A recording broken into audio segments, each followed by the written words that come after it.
అతను కొంచెం నన్ను అనుసరిస్తున్నాడు, మీరందరూ కొంచెం తగ్గండి అని చెప్పి మమ్మల్ని అందరినీ బ్రతికాయనేటువంటి సందర్భాలు చాలా ఉన్నాయని చెప్పి ఈ సందర్భంగా మీకు అందరికీ తెలియదు.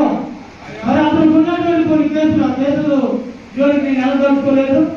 మరి ఇప్పుడు ఉన్నటువంటి అభ్యర్థి కాబట్టి ఆ కేసులు గవర్నమెంట్ ఆలోచించుకుంటే మన జనసేన పార్టీ ఆఫీస్ ఉందా, తెలుగుదేశం పార్టీ ఆఫీస్ ఇక్కడ ఉందా, ఆ రెండు పార్టీల జెండాలు రేపు ఎలక్షన్లు అయిపోయిన తర్వాత కనిపిస్తాయా నియోజకమైనటువంటి ఎన్టీఆర్ మనందరికీ ఈ రోజు గురుగారు అయ్యాడని చెప్పి అందరికీ తెలియజేస్తాం.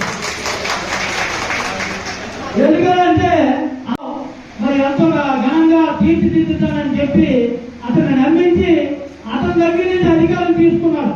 పంచాయతీ అధికారం తీసుకున్న తర్వాత పెంచుపరచాలన్న ఉద్దేశం కాదు. ఆ వ్యక్తి తాలూకా కొన్ని విషయాలు మనం తెలుసుకోకపోతే మరి రానున్న కాలం మరి ఈ సందర్భంలో మరి నేను ఒక్కనే మాట్లాడటం కాకుండా పెద్దలు, విజ్ఞులు అలాగే మేధావులు అందరూ నుంచి ఒకరో ఇద్దరు వచ్చి తమ తాలూకా ఉద్దేశాన్ని తెలియజేయాలి. ఇంకా నేను చెప్పడానికి ఆ వ్యక్తి గురించి చెప్పాలంటే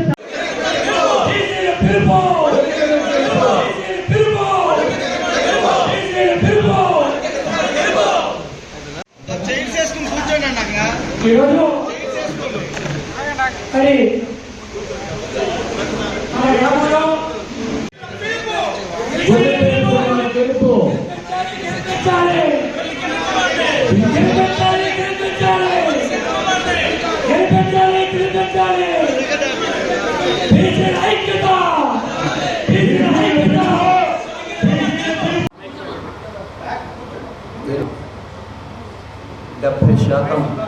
పైచులకు బీసీలు ఎచ్చర్ల శాసనసభ నియోజకవర్గంలో ఉన్నారు. మరి ఈ నియోజకవర్గం పాక్షికంగా కానీ పూర్తిగా కానీ గత 70 ఏళ్లుగా ఏర్పడింది. ఈ 70 ఏళ్లలో 50 సంవత్సరాలు వెనుకబడిన కులాలకు దూరంగా ఉంది. ఇటీవలే ఇక్కడ వెనుకబడిన కులాల వాళ్ళు పరిపాలనా పరంగా ప్రజా ప్రాతినిధ్యం వహించడం జరుగుతోంది. మరి అత్యధిక సంఖ్యాకులు ఉన్నటువంటి బీసీలు ఎప్పటి నుంచో రాజ్యాధికారం కోసం పోరాటం చేస్తూ ఉన్నారు. తరాలు మారిన తలరాత మారని వారి జీవితాలలో వెలుగులు నిండాలి అంటే ప్రజా ప్రాతినిధ్యంలో వాళ్ళు ముందుండాలి అన్నది ఇక్కడ సమావేశమైనటువంటి ఎచ్చర్ల నియోజకవర్గ బీసీ కులాల సమైక్య నినాదం. అందుకే బీసీ కులాలన్నీ ఐక్యమై బీసీలకు ప్రాతినిధ్యాన్ని కల్పించాలి అన్నటువంటి చిరు కోరిక. ఇది ఏ ఓసీలకు వ్యతిరేకంగా పెట్టినటువంటి సదస్సు కాదు.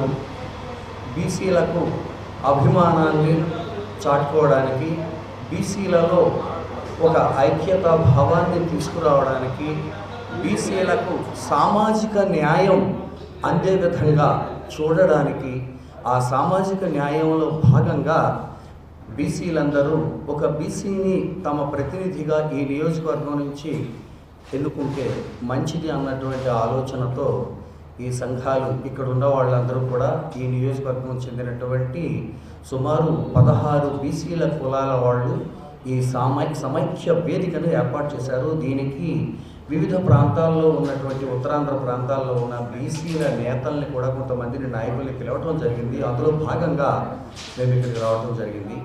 ఇది ఎన్నికల సభ కాదు, ఎన్నికల విషయంలో లేదు, రాజకీయ పార్టీలకు ఎన్నికలకు అతీతంగా బీసీల ఐకమత్యాన్ని ప్రేరేపించేటువంటి నినాదం ఇది.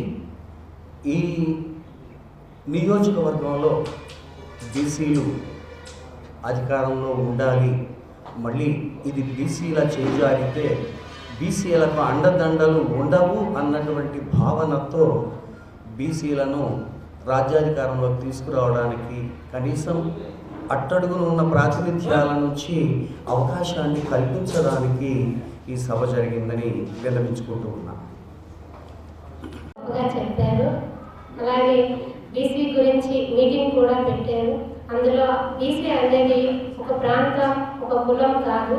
ఆయన మా పట్ల చూపించే ఒక గౌరవం, మర్యాద. ఇంతవరకు బీసీలు అనే వాళ్ళ గురించి ఏ ప్రభుత్వం వచ్చినా సరే ప్రత్యేకమైన నిర్ణయం అయితే ఏ గవర్నమెంట్ తీసుకోలేదు, ఏ నాయకుడు తీసుకోలేదు. మన జగన్మోహన్ రెడ్డి గవర్నమెంట్లో, వైసీపీ గవర్నమెంట్లో మాత్రమే మాకు ఒక గౌరవం అనేది దక్కిందండి. అందుకే బీసీ పట్ల, మన జగన్మోహన్ రెడ్డి గారి పట్ల, మన పార్టీ పట్ల బీసీ వ్యక్తులు ప్రతి ఒక్కరికి ఒక బలమైన నమ్మకం. ఎందుకంటే ఓసీలు, బీసీలు 2 కులాలు ఉన్నాయండి. అందులో బీసీలు అనేది ఎక్కువ క్యాస్ట్ ఉన్నారు. కానీ ఇంతవరకు ఆ క్యాస్ట్ అనేది గుర్తింపు రాలేదు. ఎందుకంటే ఆర్థికంగా కావచ్చు, లేకపోతే మనోబలంతో కూడుకున్నదేమో, కానీ వాళ్ళు వెనకపడిపోయి ఉండడం జరిగింది. కానీ ఇప్పుడు వేరే కులానికి ఇవ్వడం వల్ల మా బీసీలు అనేది వాళ్ళు గెలుపులోకి వస్తే మా బీసీల కులం అనేది ఇంకా దిగజారిపోయే పరిస్థితికి వస్తుంది. అలాంటిది కాకుండా ఉండాలనేదే మా అందరి ఐక్యత. బీసీలందరూ ఒక్కటయ్యి ఒక మాట మీద ముందుకెళ్ళి మేమంతా ఒక ఐకమత్యంతో ఉంటేనే రేపు మా నియోజకవర్గంలో మేమేం చేయాలన్నా ప్రజలకి మాకు ఒక నమ్మకం, బలం అనేది దొరుకుతుందని. అందుకే మేమందరం బీసీలు అందరం ఐక్యత కావాలని అనుకుంటున్నాము, అవుతాము కూడా. ఆంధ్రప్రదేశ్లో పోటీ అనేది ప్రధానంగా 2 పార్టీల మధ్య ఉంది. ఒకటి అలయన్స్, కూటమి, ఇంకోటి వైఎస్ఆర్సీపీ. సో ఇంకా కాంగ్రెస్ ఇవన్నీ ఉన్నాయి, మీ అందరికీ తెలుసు వాటి తాలూకా స్థాయి, వాటి తాలూకా ఇది. సో ప్రధానంగా ఇక్కడ ఏమైందంటే హెచ్ఎన్ నియోజకవర్గం కంప్లీట్గా స్థాపించిన దగ్గర నుంచి, ఏర్పడిన దగ్గర నుంచి రిజర్వ్డ్ కమ్యూనిటీస్, రిజర్వ్డ్ కేటగిరీ కింద అయితే ఎస్సీ ఆర్ బీసీ కాదు ఓసీ. బట్ ఏదైతే ఇది ప్రడామినెంట్గా బీసీలతో డామినేట్ చేయబడిందో జనరల్ అయ్యాక బీసీలకు ఇవ్వడం ప్రారంభించారు. ఇది 2 పార్టీలు ఇస్తే ప్రాబ్లం ఉండేది కాదు. ఎవరు గెలిచినా మా బీసీ అభ్యర్థి గెలిచాడనే ఆనందం ఇది మాకు ఉండేది. దానికి భిన్నంగా కూటమి అనేది చాలా తక్కువ పర్సెంటేజ్ ఉన్న ఒక మేజర్ కమ్యూనిటీని తీసుకొచ్చి ఇక్కడ డంప్ చేయడం జరిగింది. దాన్ని ఆ విధంగా చేయడం వల్ల ఆ అభ్యర్థికి మద్దతుగా మా బీసీలు కానీ వెళ్తే ఫ్యూచర్లో మా తాలూకు హక్కులు, మా తాలూకు హక్కులు మాకు రావాల్సిన అవకాశం మిస్ అవుతుందని ఆవేదనతో బీసీ సంఘాలు ప్రత్యేకంగా ఇక్కడ కాన్సన్ట్రేట్ చేయడం జరిగిందని. అంటే బీసీ అభ్యర్థిని గెలిపించండి, పార్టీ అభ్యర్థి ఎవరైనా బీసీ అభ్యర్థిని గెలిపించనేది ప్రధాన ఉద్దేశం.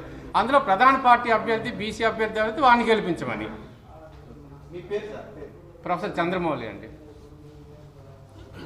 అభ్యర్థిని ఇక్కడ ఇస్తే ఇబ్బంది ఏంటని అంతే కదా మీకు వచ్చిన సైలెన్స్ ఓసీ అభ్యర్థికి ఇక్కడ ఇవ్వడం వల్ల మీకు వచ్చిన అభ్యంతరం ఏంటని మీరు అడిగారు. చాలామంది దానికి క్లారిఫికేషన్ ఇచ్చారు. మీరు ఓవరాల్గా గమనిస్తే అంటే ఇక్కడ కూర్చున్న వాళ్ళు ఎవరు మేము రాజకీయాలకి సంబంధం లేని వాళ్ళు, మేము ఓన్లీ బీసీ కమ్యూనిటీకి సంబంధించిన వాళ్ళని. అయితే ఓవరాల్గా గమనిస్తే మెజారిటీ కూటమిలో ఎక్కువ మందికి ఓసీలకే ఇవ్వడం జరిగింది. అంటే జనరల్గా ఏమవుతుందంటే పార్టీలు కూడా ఎలా ఆలోచిస్తాయంటే ఆ నియోజకవర్గంలో మెజారిటీ కమ్యూనిటీస్ ఎవరు ఉన్నారో బీసీ ఆర్ ఓసీ, లేకుంటే రిజర్వ్డ్ అయితే ఎస్సీ, దానికి మనం ఏం చేయలేము. ఆ మెజారిటీ కమ్యూనిటీస్కి సీట్లు ఇవ్వడం అనేది అనాదిగా ఉంది. ఈసారి మాత్రం ఈ కూటమిలో ఏం చేశారంటే మైనారిటీ కమ్యూనిటీ అంటే చాలా తక్కువ కమ్యూనిటీస్ ఉన్న వాళ్ళని తీసుకొచ్చి అక్కడ కూటమి అభ్యర్థులుగా పెట్టడం జరిగింది. ఉదాహరణకి ఇక్కడ ఈ నియోజకవర్గంలో ఇందాక మా ప్రొఫెసర్ గారు చెప్పినట్టు 2 బీసీ వాళ్ళైతే అంటే కళా వెంకటరావు గారు మేము అనుకున్నాం మొన్నటి వరకు, కిరణ్ కుమార్ గారు 2 బీసీ వాళ్ళైతే వాళ్ళ పనాలు చేసుకునేవారు. మేము ఎవరికి వేయమని చెప్పాం, ఎందుకంటే 2 బీసీ వాళ్ళే కాబట్టి. ఇక్కడ ఈ ఏరియాకి సంబంధం లేని ఒక వ్యక్తిని, ఇక్కడ లేని కులాన్ని తీసుకొచ్చి ఇక్కడ ప్రజల మీద రుద్దడం అనేది ఇది కుట్రలో భాగం ఇందాక చెప్పారు. ఎందుకంటే పారిశ్రామికీకరణ ఇప్పుడిప్పుడే జరుగుతుంది ఇచ్చేర్ల నియోజకవర్గంలో. ఇటువంటి ప్రాంతంలో ఆ సామాజిక వర్గానికి చెందిన వ్యక్తిని ఇక్కడ పెడితే ఈ నియోజకవర్గాన్ని కంప్లీట్గా మన గుప్పెట్లోకి తెచ్చుకోవచ్చు అనే ఒక ఆలోచన కనిపిస్తుంది మాకు. అందుకనే మేము దీన్ని ప్రతిఘటించడానికి వచ్చాము. ఇక్కడ ఈ నియోజకవర్గంలో ఇందాక చెప్పారు కదా 2,30,000 పైచీలుగా ఇక్కడ వాటర్స్ ఉన్నారు. అందులో సుమారు 2 లక్షల పైచీలుగా అన్ని కులాలకి సంబంధించిన బీసీ ఓటర్స్. అంతమంది బీసీలు ఉన్నప్పుడు ఒక ఓసీ అభ్యర్థిని ఇక్కడ తీసుకొచ్చి పెట్టవలసిన అవసరం లేదు. మరి అది ఎందుకు తెచ్చారు, ఏం చేశారంటే చాలా దగ్గరలో కోర్స్ ప్రెస్ ముందు చెప్పొచ్చో లేదో తెలియదు కానీ వద్దంటారా. కాబట్టి ఈ వ్యవహారాలని మనకు తెలిసినవే. Okay, thank you. ఇక్కడ నెక్స్ట్ బీసీ రాజ్యాధికార దిశగా చేయాలని మేము ఎప్పటి నుంచో ప్రయత్నం చేస్తున్నాం. కానీ బీసీలు అత్యధికంగా ఉన్న హెచ్ఎల్ నియోజకవర్గంలో ఒక ఓసీని 300 కూడా లేని ఓసీలు తీసుకొచ్చి ఇక్కడ పెట్టారంటే మా బీసీలు అనగదొక్కడమే. మరి బీసీలు అంటే బ్యాక్ బోన్ క్యాస్ట్ అని చెప్పుకున్న బీసీల పార్టీ అని చెప్పుకున్న కూటమి ఎందుకు ఆలోచించలేదు మేము? ఇక్కడ మేజర్గా ఉన్న మా నాయకుడిని వేరే కాన్స్టిట్యూన్సీ పంపించి ఇక్కడ ఓసీని తీసుకురావాలంటే రాబోయే రోజుల్లో ఇది కోస్టల్ కారిడార్గా ఎన్హెచ్పై ఎక్కువగా విడివిగా ఉన్న నియోజకవర్గాన్ని ఇక్కడ దాచుకోవడానికే అలాంటి వ్యక్తి తెచ్చిపెట్టారు. అలాంటి వ్యక్తి తెచ్చిపెట్టడం వల్ల రాబోయే రోజుల్లో సామాజిక వర్గంలో తగులు సృష్టించి పెద్ద విఘాతం కలిగించడానికి చేస్తారు. కాబట్టి మేము ఆ బీసీలందరూ పార్టీలకు అతీతంగా బీసీ వ్యక్తిని గొర్రెల కిరణ్ కుమార్ ఎవరుంటే వాళ్ళు ఎన్నుకోవాలని మేము ముందుకు వెళ్తున్నాం. కాబట్టి రాబోయే రోజులు మా బీసీ మీ పత్రికా విలేకరులకు మీ ప్రింట్ మీడియాకి ఎలక్ట్రానిక్ కోరుకుంటూ బీసీ నినాదాన్ని ముందుకు తీసుకెళ్ళి మా బీసీల గురించి మీరు కొద్దిగా ఇచ్చేసి రాయాలని కోరుకుంటున్నాం. బీసీ